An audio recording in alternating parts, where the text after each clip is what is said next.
Oh, here we go. Okay, so apologies for that, everyone. The meeting is now being recorded. Um, oh gosh. It's okay. All right. Go two rolls. Thank you. You're amazing, Allison. Thank you for doing all the logistics and presenting. Thank you. Sorry, I'm not on my A game. You can tell I'm a little bit sick. So, all right. Getting back into it. So, we have new organizations that have to be represented according to the IIJA, as well as new criteria that each member has to meet in order to be qualified. Some additional changes we're making. We're updating the goals to match the new strategic plan of our department. We're also removing the language pertaining to voting. I know some of you have been involved in CFAC for close to 10 years, and I don't think in that time we've ever had a formal vote. We had a lot of boilerplate language pertaining to voting and calling a quorum and all these things. We're just going to take that out. This is an advisory committee, not a voting board. So we're removing that, and then we're also adding in some language about sub-working groups. We'd really like to be able to engage more often and less formally. There's a lot of legal things that we have to go through to get these meetings facilitated that have to do with notifying the public and doing all these things. And it's not that we don't want the public to be involved, but we would just like to be able to meet more frequently and sort of engage on these issues in a more comfortable setting. And of course, meetings will still be open to the public. They're just going to be a lot more frequent and more focused on specific issues. So here's a list of the new organizations that have to be represented. It includes things like ports, shippers, local governments, MPOs. If you take a look at this list, you'll see a lot of things that reflect who's already on the committee. You might even see your own organization represented there. I think as a FAC, we do pretty well in terms of in making sure that everyone has a seat at the table, but there's always room for improvement. So here is a breakdown of our current membership. As you can see, we have a lot of government agencies, a lot of industry stakeholders. We could be doing a lot better in terms of engaging with First People. We only have one tribe. CBOs, we have 4, but again, that's, there's a lot of different CBOs out there. We could really stand to beef up the amount of CBOs we have. Also, seaports and airports, we have so many of those in California, and there's really no reason only 2 or 3 should be represented. And MPOs, transit agencies, we have 18 MPOs in California. There's no reason we should only have 6 represented. So all of these things are things that we're going to tackle as we change the charter and then also come into compliance with what we're putting in the charter.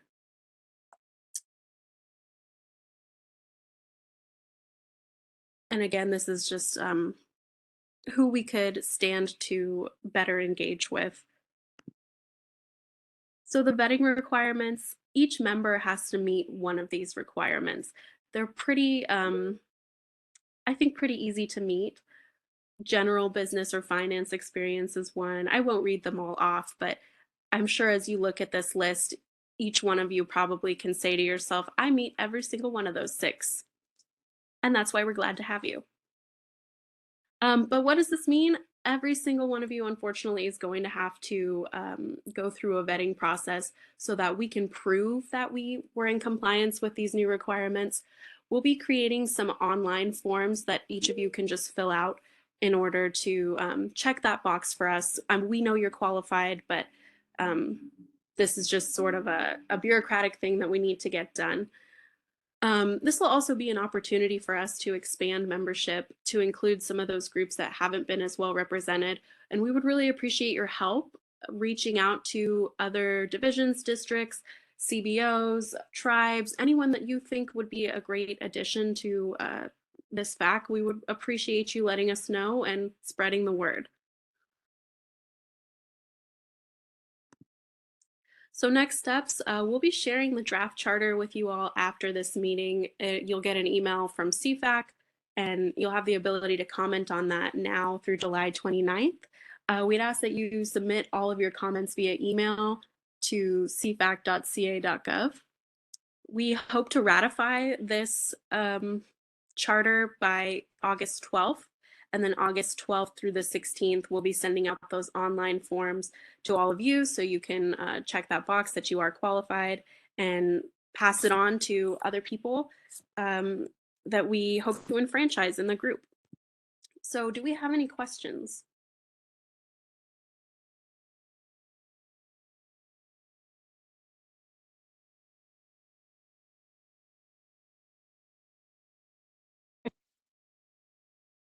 I don't see any in chat or any hands, so. Thank you. Okay, great. Allison. Well, if you think of anything, feel free to email me at my email, allison.nealon@dot.ca.gov, or you can send it to the CFAC email. I am available. Thank you, everyone, for your time. And yeah, let me know if anything comes up. Thank you, Thank you, Allison. Allison. Yeah, definitely value in keeping that charter and keeping the CFAC membership fresh so that we've got great engagement from all the members. So thank you for that. All right, next we're going to have Sinara Ping from DOTP, the Office of Strategic Investment Planning. It's going to talk about the NOFOs and the Caltrans process for identifying investments. Take it away, Sinara. Hi, good afternoon, everyone. My name is Sinara Pang. I'm the office chief for Headquarters Office of Strategic Investment Planning. So in this presentation, we'll go over what our office does, the investment strategy that we implement, and a little bit on the NOFO. So I have about 10 slides to run through really quickly, hopefully, and have some time left for a question and answer. So just a quick overview of our office roles and responsibilities. We develop tools, guidance, and processes to advance state goals. And that's basically linking projects that's from the planning phase to the program to project delivery through our PIT nomination process, PIT being the project initiation document. We develop and manage statewide lists of priority projects. The 10-year investment plan is what we're looking into developing. It's a comprehensive list of projects that align with state goals and how we're going to nominate those projects for various competitive programs over the next 10 years. And we also will be providing grant application support, managing the letter of support requests, joint application requests, and providing project recommendations to our executive management and CalSTA. Oops. So the high-level strategic investment strategy is that we develop and implement these strategies to advance non-shop projects. So shop project being the operational, the preventive maintenance type of projects. So we do all the projects outside of the shop, and to ensure that they align with our state goals and priorities. Our guiding principles are the CAPTI, CTP 2050, and our Caltrans strategic plan. And as I mentioned, we link the transportation planning documents to programming all the way through project delivery. And we collaborate with all the different planning offices like the freight, climate change, active transportation, other headquarter division, traffic ops, asset management, all the districts, state, other state agency and local and regional transit partners in developing these priority projects that meet our goals. As from the plan, taking it from the planning to the programming, we nominate projects through our non-shop for PIT resources. That's kind of the programming document that we use to begin the environmental phase.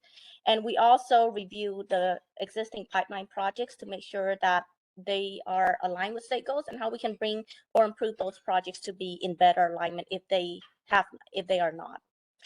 And then we have these list of projects that we nominate them through various state and federal competitive programs. The recent one we've gone through is the ATP, Cycle 6, SB1 is our current one, and then MPDG and the RAISE program.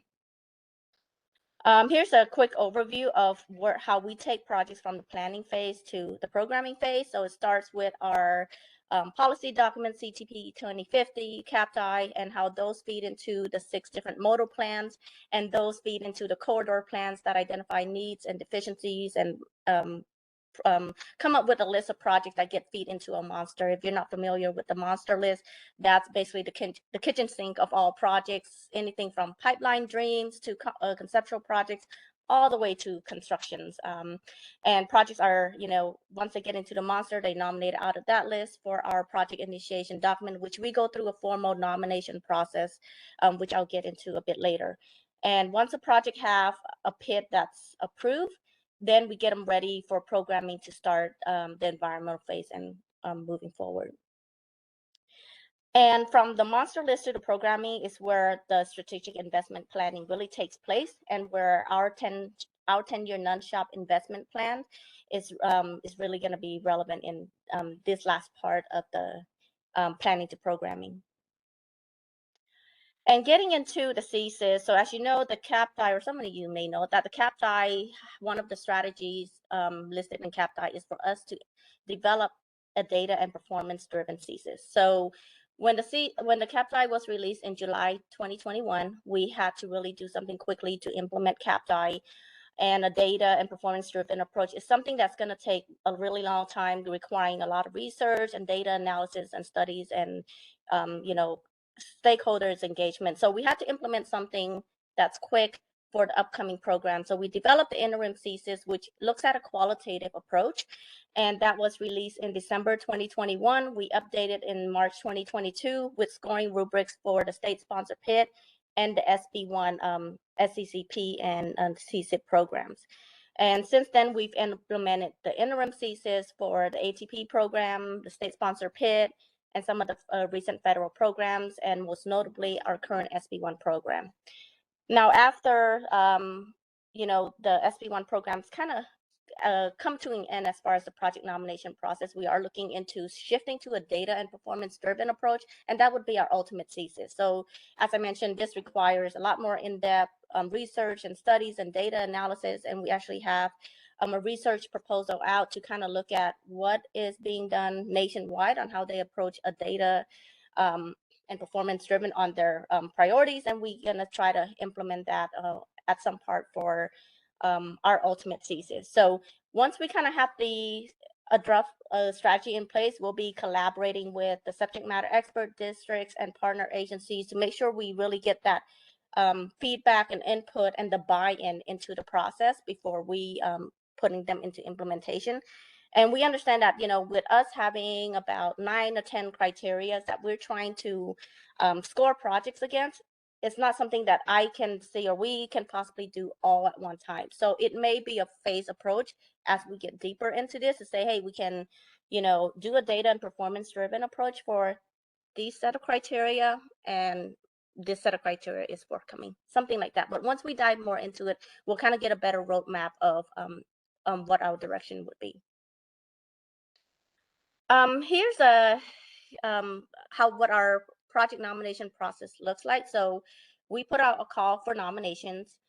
We usually give about 2 weeks to a month, depending on how much time we really have in the NOFO or the actual grant program call. We do a preliminary screening that's done in our office to make sure that the project meets the condition of the grant program, meets the eligibility, if they need it to be in the RTP, if they need it to go to construction by a certain year. We do that preliminary screening to kind of make sure that the project is eligible. And then we set up a project review committee. This consists of folks within headquarters as well as district staff that volunteer for this, and they review the projects and score them against a scoring rubric. Then at the end, they meet together and discuss the scores, and they come up with an overall score. We prioritize the list of projects based on the project review committee scoring and present the recommendation to our Caltrans executive management for review and approval, and then it goes to CalSTAR review, and then we come up with a list of prioritized projects. So this is kind of the most simplistic way of laying it out, but really in the evaluation and prioritizing process, there's really a lot more going into it because, you know, aside from the scores itself, we do have to look at the merit of each individual projects and set some condition, because some projects may need to meet certain conditions before they can move forward. So there's more going on to that, but we rely a lot on the project review committee scores. We apply a similar process to the letter of support, except they're done in-house within our office, where we review those projects against our scoring rubric.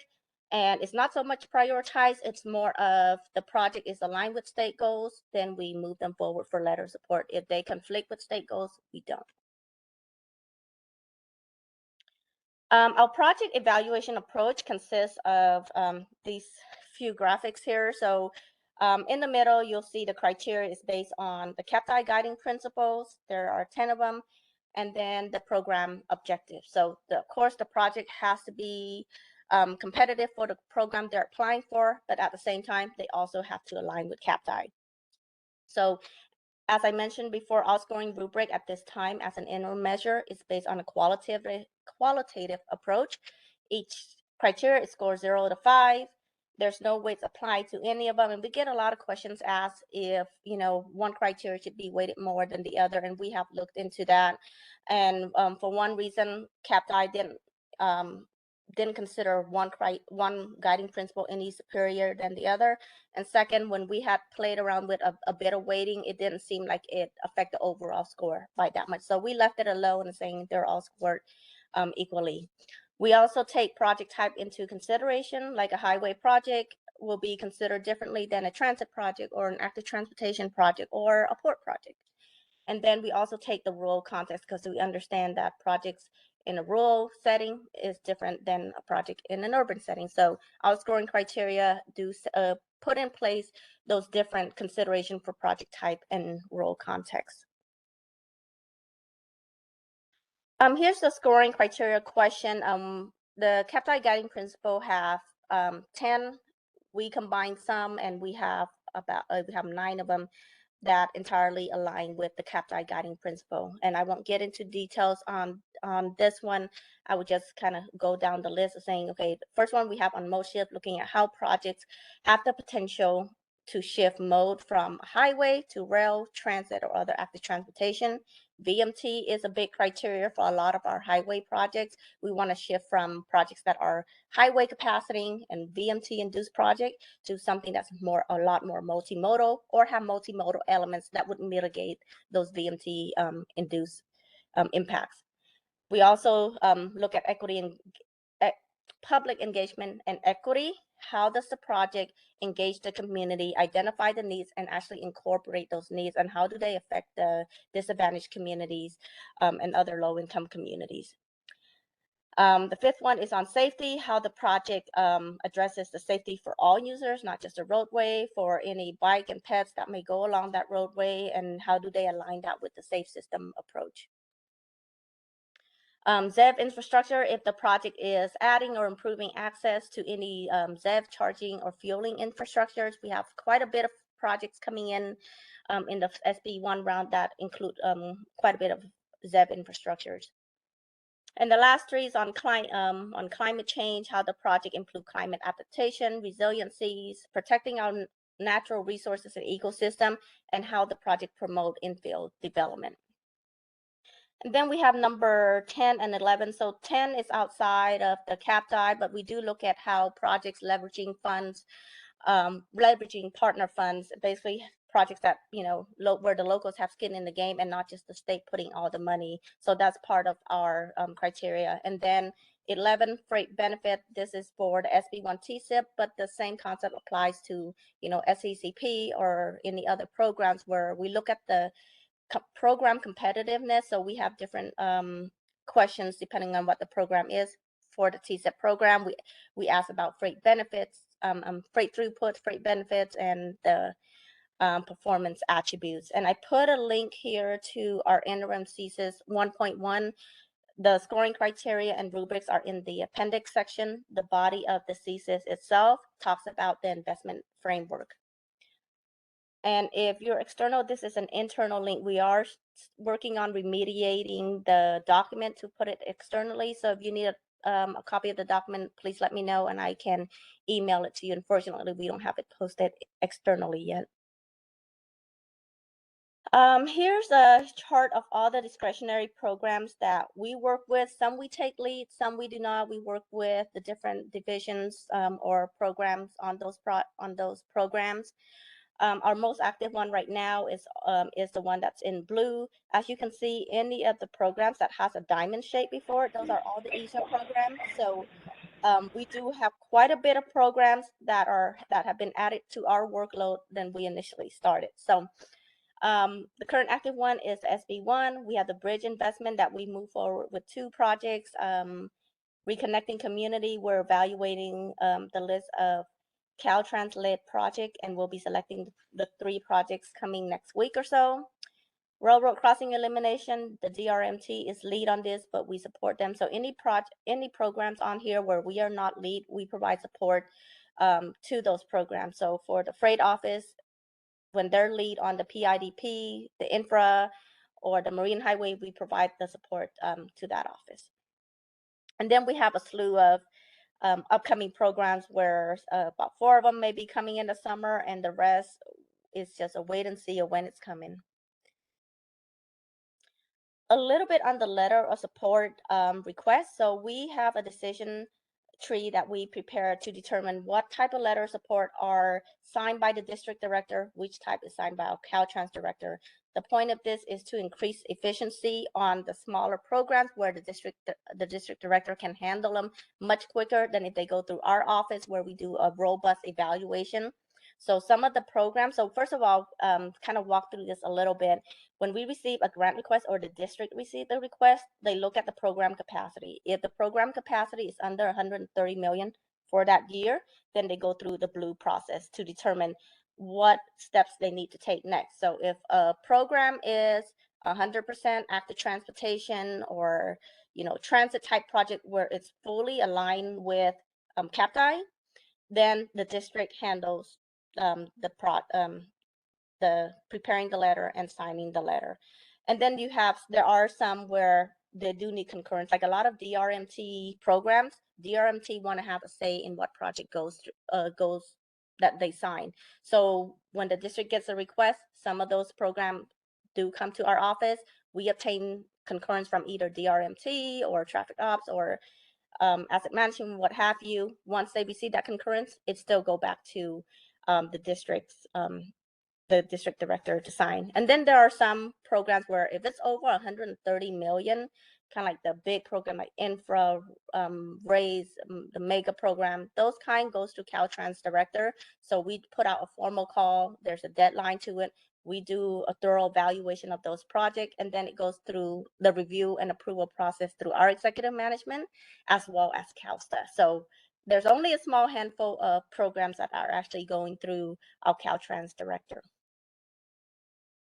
And I think that might be the last of it. So I don't know how much time I have for questions, but I'd be glad to answer them. And I'm not sure if I can see from my end. So if someone can help me out with any raised hand. Yeah, hi, Sonara. Looks like Kerry Cartwright has his hand raised. Go ahead, Kerry. Yeah, hi, thank you. I recognize the compliance with CAPTI, but I strongly recommend under VMT to make it VMT/BHT for a variety of reasons. The predominant quantitative benefits from many projects, and I'm not just talking freight projects, yield vehicle hours of travel reductions, and I might also add that VHT is obviously one of the metrics for the TSIP program. VHT reductions obviously yields emission reductions as well, of course. VMT itself also reduces VHT, but VHT is really the metric for rail, highway, grade separations. It's not captured in VMT reductions whatsoever. Okay. And also interchange projects, which is not captured in your various criterion. So having filled out some of those intake forms and done many applications at the federal state level for years, I recommend that you make it VMT/VHT because you get huge traffic operational benefits from interchanges and the like. So thanks. Thanks, Kerry.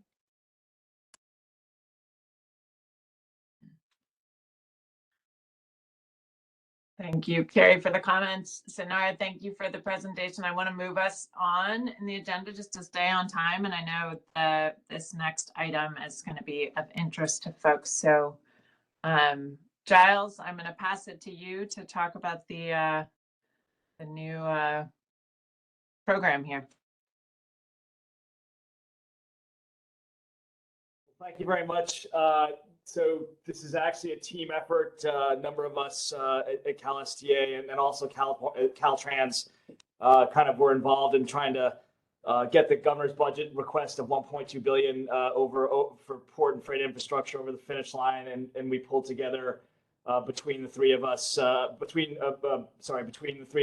presentation talking about the draft guidelines that we had circulated earlier this week. So with that, I just want to introduce my colleagues, the CalSTA's Deputy Secretary for Transportation Planning, Avital Barnea, and Eric Fredericks, our Freight Policy Coordinator over at CalSTA, who I think are just going to kick off a couple of high-level slides we have here to talk about some of the highlights of what's in our freight or port and freight infrastructure program draft guidelines. We're going to be planning some workshops in the coming weeks. So right now we just got this out maybe yesterday, or the day before. You'll have more time to digest this, and we can have a more robust conversation. But we just wanted to hit some highlights. So with that, I'll turn it over to Avital and to Eric to introduce themselves. Thanks, Giles. I don't know that I have anything else to say by way of introductions. I'm not sure, Eric, if you have anything you want to say, or we can just get into the presentation. Yeah, go ahead, Avital. Okay, great. If we can go to the next slide, please. All right.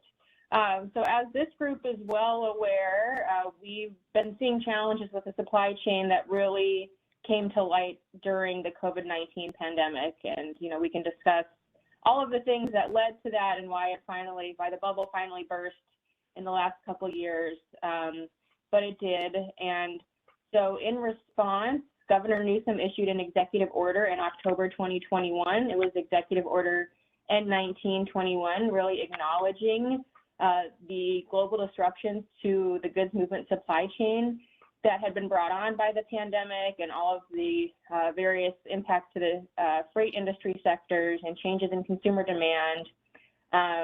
And the executive order just acknowledged the preeminence that California has in the goods movement gateway. The ports of Los Angeles and Long Beach move about 35% of all containers in this country and about 40% of all U.S. imports, and as well 25% of U.S. exports pass through the San Pedro Bay.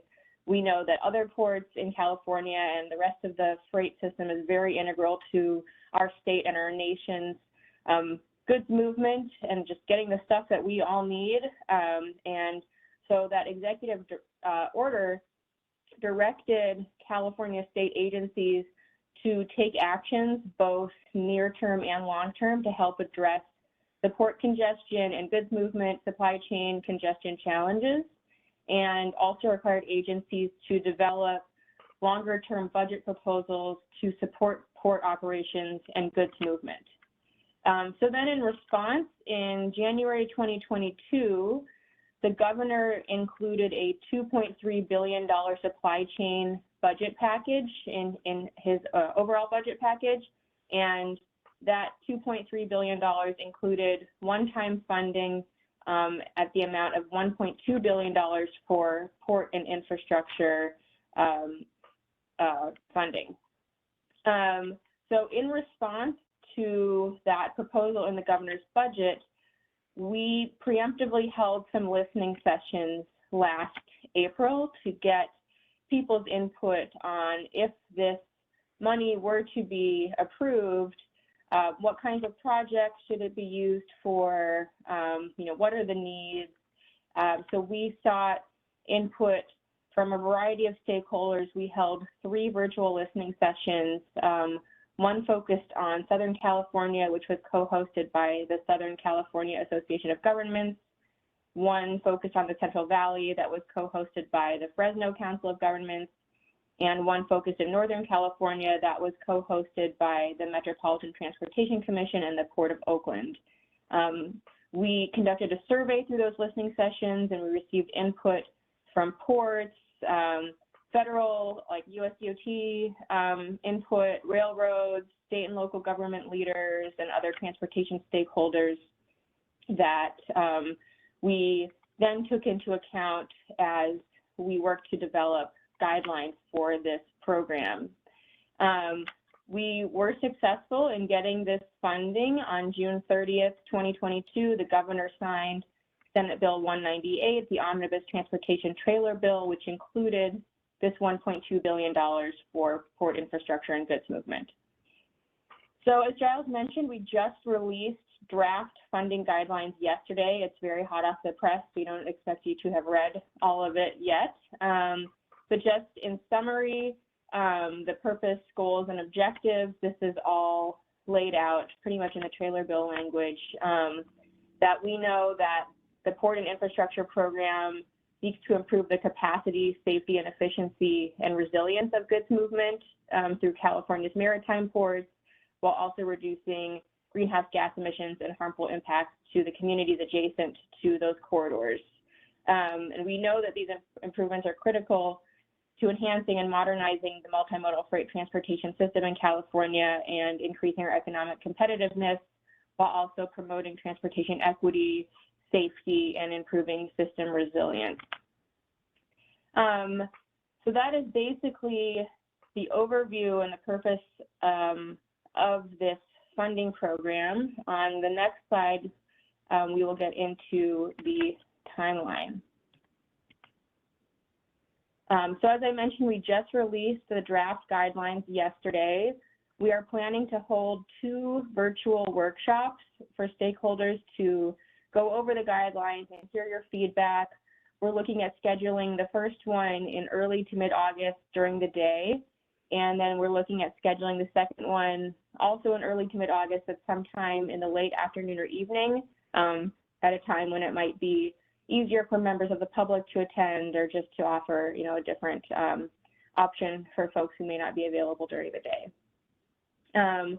So we look forward to hearing from you at those workshops and taking your comments. We've also developed a little survey that Eric Frederick sent out with the notice of the draft guidelines to take your comments on them, and we will be accepting responses until late August. I'm not sure if we have a specific date on that yet, but we'll be taking your comments for at least a month. And then we hope to finalize the guidelines and release the call for projects sometime in the middle of September. We will give you a couple months to put together your applications, which will then be due sometime in the middle of November. We will go through the applications and plan to announce the successful awardees sometime this winter, either late December or early January. So just for some broad overview of some of the eligible projects, and this is all laid out in Senate Bill 198. So some of the projects that may be eligible for this funding include port-specific high-priority projects, intermodal rail yard expansion and electrification, goods movement railway corridor capacity projects, high-priority grade separations, and zero-emission goods movement demonstration projects. And there's a lot more detail on that in the draft guidelines. Next slide, please. All right, and I think I'm handing over to Giles for this one. So thank you very much. As directed, and there was a lot of policy guidance in SB 198, as Avital had mentioned, 70% of the Port and Freight Infrastructure Program funding will be allocated to projects supporting goods movement related to the ports of Los Angeles and Long Beach. 30% will be allocated to other high priority projects supporting goods movement throughout the rest of the state. Eligible applicants are primarily public agencies who may wish to partner with private infrastructure operators. And again, these are requirements of SB 198. Since the focus of this program is port congestion, CalSTA strongly encourages in the guideline non-port applicants to partner with ports or seek support from ports for their projects.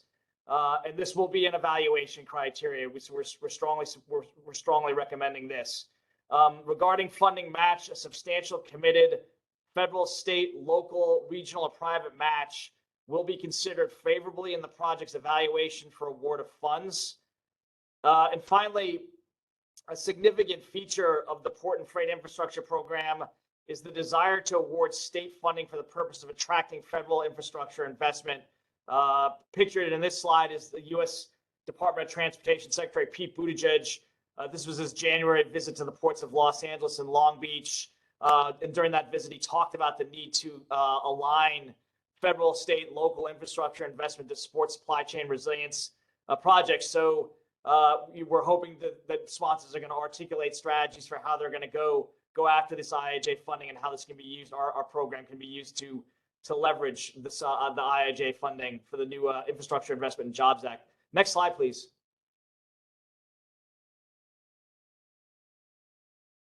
So during the April 2022 listening sessions, we received a lot of feedback that our program should emphasize construction readiness and the ability to deliver infrastructure projects that have an impact on supply chain congestions in the relatively near term. At the same time, a number of participants also wanted the program to retain at least some flexibility to advance pilot projects or more innovative projects that weren't as far along in the pipeline. So the way we've structured the guideline, at least 75% of the port and freight infrastructure program funding will be awarded to projects reasonably expected to begin construction within 24 months after funding is awarded. The remaining funding will be maybe awarded to support planning and development stages of projects that are not reasonably expected to begin construction within 24 months. And this could include innovative or pilot demonstration projects. And next slide, please. So with that, I think I'll turn it over to my colleague, Eric Fredericks. Thank you, Giles. So on the evaluation criteria, you'll notice that these directly match the goals in SB 198. And so applicants should try to use quantitative data to meet the project evaluation criteria as much as possible to articulate benefits or impacts. But where data is not available, quantitative data is welcome. As we know, freight data is often challenging to attain. So on Section A, improve the capacity of California ports to manage increasing volumes of freight and improve efficiency of goods movement from and through the California ports. So really in this section, you should be articulating how you're going to increase the capacity or travel time reliability of the goods moving through the ports. And as Giles mentioned, to really partner, you'll be evaluated on partnering with the ports as co-applicants, and that includes projects anywhere in the state, or getting a letter of support to articulate your project's effectiveness in relieving the port congestion. On criterion B, reducing criteria pollutants and greenhouse gas emissions. So, of course, articulating how you'll reduce local and regional emissions of diesel particulate matter, CO and NO or NOx, and greenhouse gas emissions and other pollutants. And we'll also further consider the extent to which projects address climate and environmental justice, such as through design, construction, or use of materials, energy efficiency, mitigation of light-duty VMT, and also incorporation of zero-emission vehicles and equipment. For transportation equity, obviously this is of utmost importance in really any transportation project or funding, but especially true of freight given the burdens to communities that Avital mentioned earlier. So we're looking to award projects that have really engaged the community in meaningful ways and assured benefits to disadvantaged communities and priority populations consistent with the objectives of Senate Bill 535 and Assembly Bill 1550. And so applicants should also consider how projects are consistent with CalSTA's statement on racial equity, justice, and inclusion in transportation, and how projects will help achieve cleaner, safer, and more accessible and connected future. So this is also about passing through these impacted communities. Doesn't necessarily have to origin in these communities, because we heard that during some sessions. And then for projects seeking pre-construction, well, let me backtrack. For those that are seeking construction funds, the applicant should really demonstrate how you meaningfully engage the public leading up to this project application. And for those that are seeking pre-construction funding, should really articulate how disadvantaged communities and priority populations will be engaged in the project development process, or already have been. And then also projects should articulate workforce development and training benefits to the community, particularly to priority populations.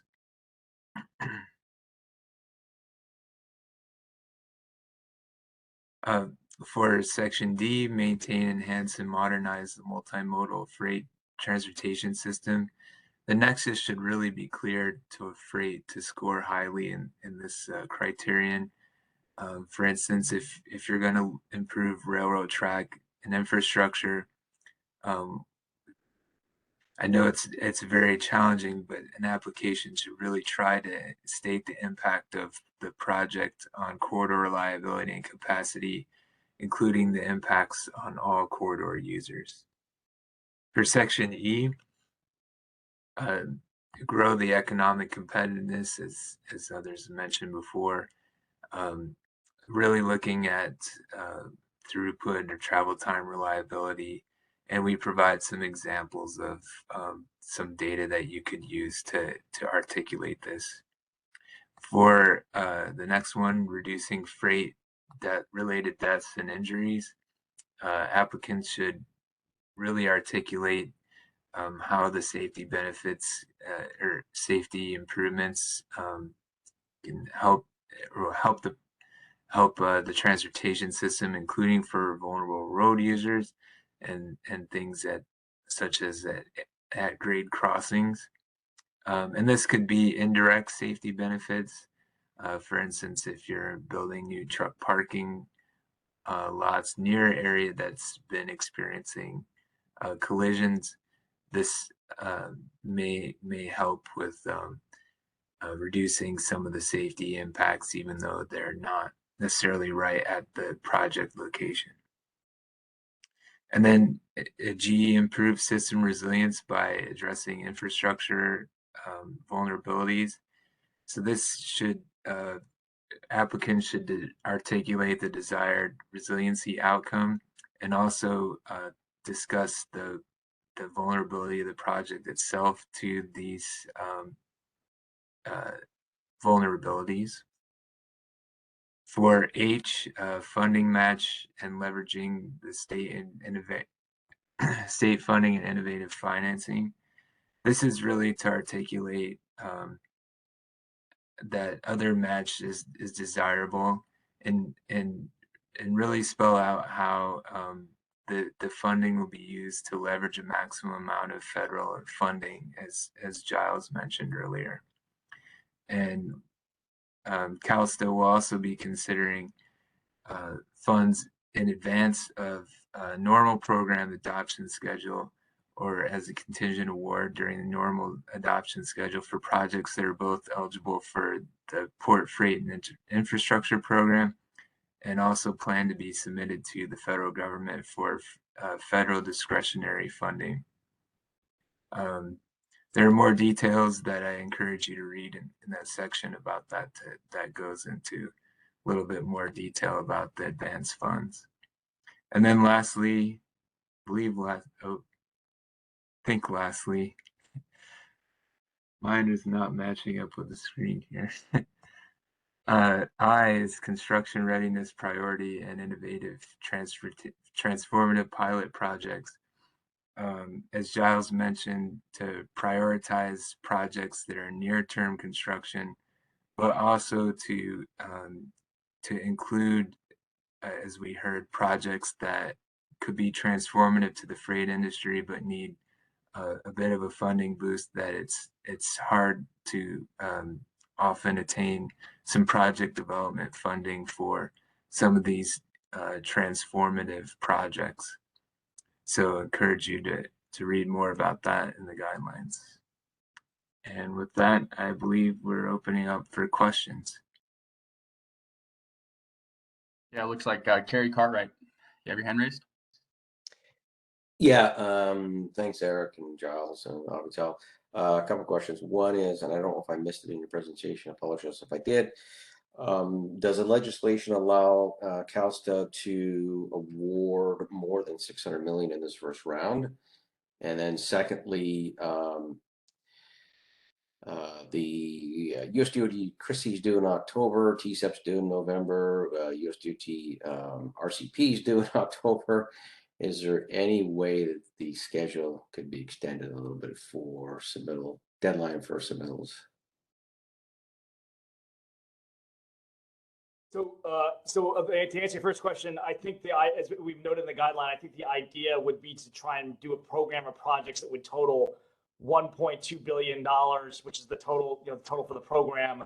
But when that funding would be available and allocated is going to be, I think I don't think more than 600 is going to be available to be allocated in this fiscal year. So Okay. So it wouldn't be the projects, everything could be awarded at once, but the Right. funding would Okay. not be available. To your Right. To your second question, so a couple different things. I mean, and I appreciate that point. I mean, we want to move quickly. We wanted to move quickly on this, primarily because we want to be able to Sure. allow project sponsors the ability to use the funding from this program to tap into, at the very least, the second cycle of IIJA IIJA grants. So we understand, look, there are other grant programs that are kind of coming due at around the same time, but we didn't want to delay our schedule. You know what I'm saying? We want people to have money in hand as they go into the next IIJA round. I mean, I think one of the things we're discussing internally here is, for some of the other CalSTA programs, how can we align? For example, a good example is grade separations, the $350 million that was provided for that. How can we streamline this so that that program is when the schedule and the guidelines for that program align with what we're trying to do here, so that you could even have one application for both programs. We're trying to think through things like that. But I hear you about just the workload on applying for these different programs. But I think we were aggressive in our schedule and pushing these guidelines out and wanting to get to a call for projects and awarding projects, because we want people to be able to take advantage of this. Sure. No. Yeah. I recognize that. That's the balance. And no, I was just only contemplating 30 days at most. So it wasn't like requesting 2 or 3 months. So I don't know if that could be considered before you finalize because these are considered draft guidelines still, and final guidelines. Oh, yeah. Right. Okay. Thanks. All right. So next question goes to Andrea Hoff. Hi, thanks for the opportunity to ask about this program. I'm interested if a land port of entry would be eligible for this program, specifically commercial land ports on the U.S.-Mexico border. So I don't think that's what was contemplated here. I mean, clearly there are some major, the state is very supportive of certain land port of entry projects. We've spent put forward applications and so forth. For example, Otay Mesa East. But I don't think land ports of entry was what was contemplated with the language the legislature passed for this program. Thank you. All right, next question goes to Jim Hausner. Thank you.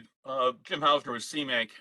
And a related question, how are reports being defined? I didn't see it in SB 198 or in the guidelines that were sent around. And the reason I ask is that the governor also provided fiscal recovery funds to the State Lands Commission, and they opened up their definition of ports. And so places like Noyo Harbor District, Ventura Port District, Port St. Louis Harbor District were also eligible for those funds. If those public agencies meet all the other criteria, would they be eligible to apply? So I may defer to my colleagues, Avital and Eric. I think we would have to take that question back. I just want to look a little bit more closely at what you're mentioning, Jim. Can you repeat the other program that opened up the definition of ports? Well, there is no definition of ports necessarily, but the fiscal recovery funds that the State Lands Commission dispersed, the federal COVID-19 funds that the governor included and the legislature approved, went to ports. And because there are a variety of ports other than those necessarily doing commercial or international goods movement, are doing goods movement and are considered ports under California law. Gotcha. Okay. Yeah. I mean, I know in particular, we've been focusing on maritime ports as well as inland ports with this program, but we can provide a more comprehensive response to your question at another time. Okay, and these are coastal harbors and coastal ports, and they are getting federal dollars and being maintained and have goods movement of some sort going through them. Thank you. Okay. Thank you. I would just add though, obviously the kind of main focus of the SB 198 is kind of centered around the containers, since that's what's been kind of most visibly impacted in the supply chain. However, that doesn't necessarily mean that other projects couldn't be supported through that, but that's just one major consideration of that. Well, I guess that would require even further, because then you're limiting folks like, say, the Port of Richmond, which probably doesn't have any containers going through, but has a tremendous number of vehicles going through, and I believe has over 15 million tons of cargo going through that port. So you may want to rethink that one as well, or go back and see what the legislation requires. Thank you for your time.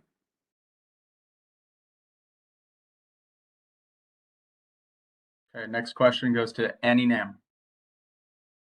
Just clarification, Giles. So if we have a project in the Inland Empire in Southern California that directly supports the flow of goods coming out of the ports or into the ports, I'm assuming that qualifies under the 70%, but could also qualify under the 30%. Can you clarify for me? So so I would say it would qualify for the 70%. I mean, I think what would help us clarify that, you know, we would like you, and based on what we saw in the, based on what we saw in the listening sessions, you know, we think that the ports and the public agencies, the MPOs, et cetera, can coordinate, and we want to encourage that coordination. So, you know, if the main impact of your facility in the Inland Empire is to relieve, it really would be, you know, to relieve congestion coming out of the San Pedro Bay, we would encourage you to work with the ports there to kind of to develop that project and your concept and put it forward.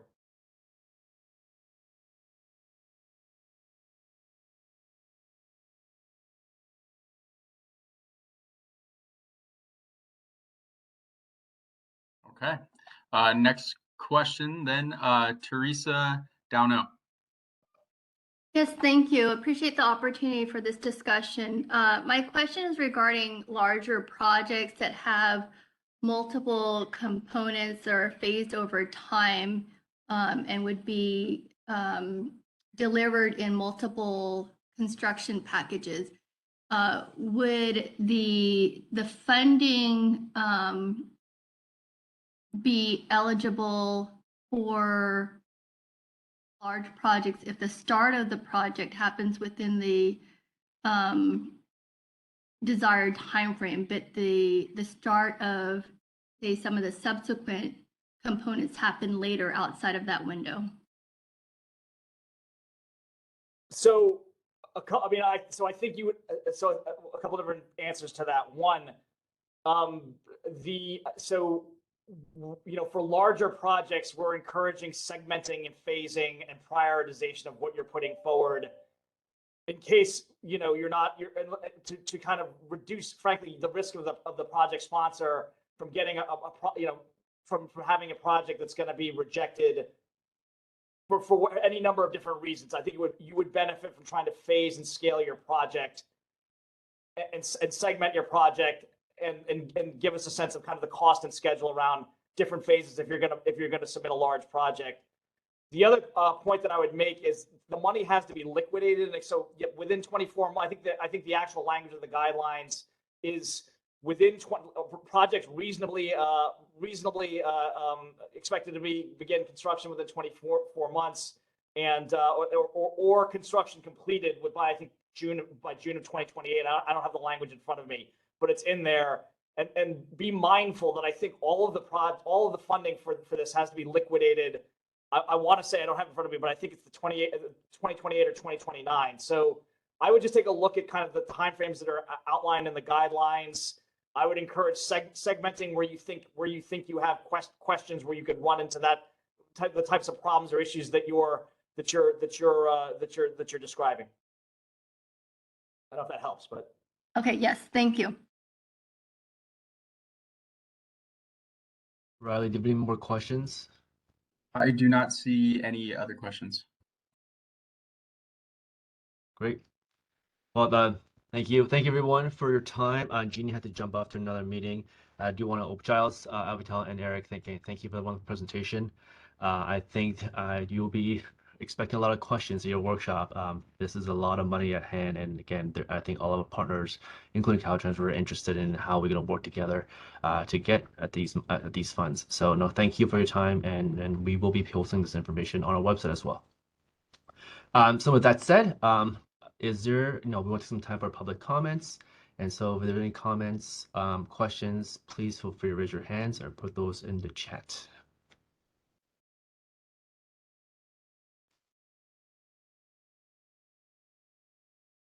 Anything, Riley?